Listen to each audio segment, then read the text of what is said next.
여러분 안녕하십니까? 오늘은 우리가 계시록이 어떻게 이야기를 전개하는지에 대해서 한번 알아보도록 하겠습니다. 요약하면 계시록은 주제를 먼저 제시하고 난 후에 따라오는 장에서 그 주제를 자세히 다루고 있는 구조로 보면 되겠습니다. 그래서 계시록 1장은 굉장히 중요합니다. 계시록 1장 12절에서 20절에 보면 예수 그리스도의 모습이 등장합니다. 예수 그리스도의 이때 묘사된 모습은 뒤따라오는 2장과 3장에 나오는 7교회에서 예수님께서 먼저 말씀하실 때 그 모습이 부분적으로 드러납니다. 먼저 에베소 교회에 대해서는 하나님의 7천사를 가지고 계시고 7금촛대 사이를 거닐고 계시는 모습이 등장합니다. 두 번째, 스무나 교회에 대해서는 죽었다가 다시 살아나신 분으로 묘사되고 있습니다. 그리고 세 번째, 버가모 교회에서는 날선 칼을 가진 모습으로 묘사되고 있습니다. 네 번째, 두아디라 교회에서는 눈이 불꽃 같고 발이 주석 같은 모습으로 묘사되고 있습니다. 다섯 번째, 사대 교회에 대해서는 7영과 7배를 가진 모습으로 예수님이 묘사되고 있습니다. 여섯 번째, 빌라델피아 교회에서는 1장 12절에서 20절에 있는 모습은 언급되고 있지 않습니다. 대신에 다윗의 열쇠를 가진 모습으로 묘사되고 있습니다. 마지막으로 라우디게아 교회에 대해서는 하나님께서 충성된 정인으로서 묘사되고 있습니다. 다시 한번 요약하면 계시록 1장 12절에서 20절에 나타난 이 모습은 바로 뒤따라오는 계시록 2장과 3장에서 바로 예수님이 각 교회에게 말씀하시는 모습으로 등장하고 있는 것입니다.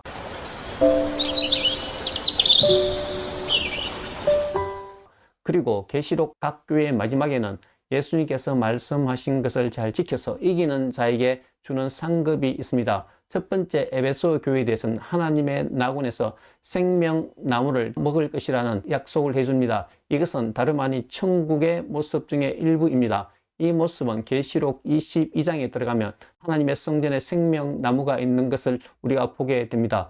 두 번째로 스무나 교회에 대해서는 생명의 멸류관과 둘째 사망에 처하지 않을 것이라고 말합니다. 여기서 둘째 사망은 계시록 20장에 들어가면 하나님의 심판의 보좌가 펼쳐지고 거기서 생명으로 갈 사람과 사망으로 갈 사람이 갈라집니다. 그때 스무나 교회에게 말한 이것이 등장하는 것입니다. 세 번째, 버가모 교회에 대해서는 이기는 자에게 숨겨진 만나와 흰돌 위에 새 이름을 줄 것이라고 말합니다. 이 만나는 하늘의 양식입니다. 그러므로 숨겨진 만나를 먹는다는 것은 하나님의 혼인잔치에 참가하는 것을 말하고 있습니다. 이것은 계시록 19장에 들어가면 어린 양의 혼인잔치가 벌어지는 것을 볼 수 있습니다. 그리고 새 이름을 준다는 말이 나와 있습니다. 이 새 이름은 계시록 7장 4절과 9장 4절에 보면 하나님께서 심판을 하실 때 심판을 받지 않을 사람을 말하고 있는데 그 위에 하나님의 인을 친 사람이라고 말합니다. 그 인은 구체적으로 하나님의 이름이 적혀 있는 것입니다. 그러므로 이름을 받는다는 것은 바로 하나님의 심판을 받지 아니하고 구원받는다는 것을 의미하는 것입니다. 두아디아 교회에게 약속하신 것은 이기는 사람은 철장을 가지고서 만국을 다스린다는 약속을 해주고 있습니다. 이것은 바로 계시록 12장에 들어가면 예수님께서 오셔서 철장으로 만국을 다스리는 다윗의 권세를 가지고 있는 모습을 보게 됩니다. 4대 교회에 대해서는 이기는 자에게 흰 옷을 입고 또한 생명책에서 그 이름이 결코 지워지지 않는다고 말합니다. 흰 옷을 입는다는 것은 하나님의 백성으로서 혼인잔치에 참여함을 말하고 생명책에서 지워지지 않는다는 것은 구원을 받는다는 말과 동일한 말인 것입니다.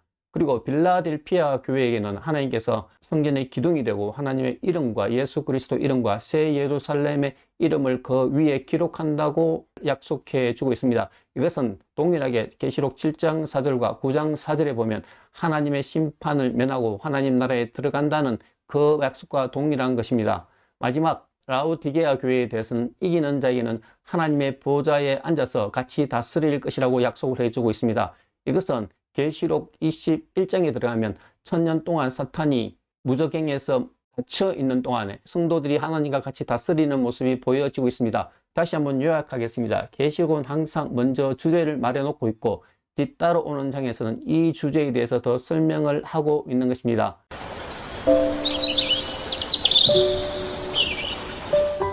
다음으로 우리가 계시록 7장에 들어가 보겠습니다. 계시록 7장에 들어가면 하나님께서 마지막 때 심판을 견디고 난 사람에 대해서 하나님이 그 위에 장막을 치고 어린 양이 생명샘으로 인도하는 모습이 그려져 있습니다. 이것은 계시록 7장에서 얼핏 보여지고 계시록 21장에 들어가면 구체적으로 하나님께서 그 장막을 구원받은 사람들과 함께 있으며 그 눈에서 눈물을 닦아주며 슬픔과 아픔이 없는 곳으로서 한 번 더 설명해 주고 있습니다. 즉 계시록 7장은 21장이 나오기 전에 미리 보여주고 있는 것입니다.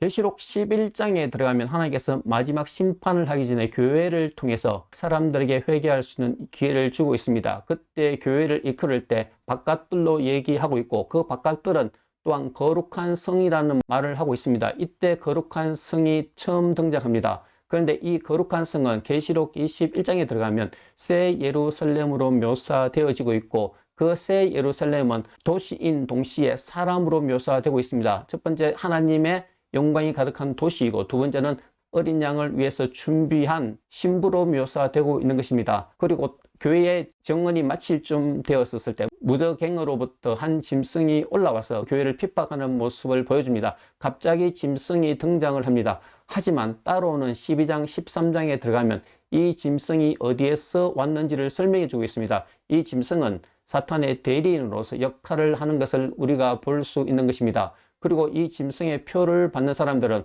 하나님이 정하신 심판을 받게 되는데 14장에 들어가면 갑자기 망하였도다 큰 성 바벨로니아라는 단어가 처음 등장합니다. 14장에서는 바벨론에 대해서 얘기를 해주고 뒤따로는 16장에 들어가면 이 바벨론이 하나님의 심판관계에 멸망되고 17장과 18장에 들어가면 이 바벨론의 운명에 대해서 좀 더 자세하게 설명을 해주고 있습니다. 이 바벨론은 짐승이 타고 있는 모습으로 묘사가 되는데 그것은 바로 이 짐승들을 다스리고 있는 세상의 가장 큰 왕임을 알 수 있는 것입니다. 그리고 계시록 16장에 들어가면 여섯 번째 대접을 쏟을 때에 거기서 유브라데 강이 마르고 동방에서 오는 왕들이 최후의 예수 그리스도와 싸우기 위해서 모이는 것을 보게 됩니다. 여기서 한번 보여주고 17장에 들어가면 바로 예수님께서 그들과 싸워서 이기는 모습을 설명하고 있습니다. 왜냐하면 예수 그리스도는 만왕의 왕이요 만주의 주이기 때문에 이기고 또한 예수님께서 선택하신 사람들도 반드시 이긴다는 말을 통해서 한 줄로서 언급하고 있습니다. 19장과 20장에 들어가면 마지막 이 전투에서 좀 더 자세하게 설명하고 있는 모습을 보게 됩니다.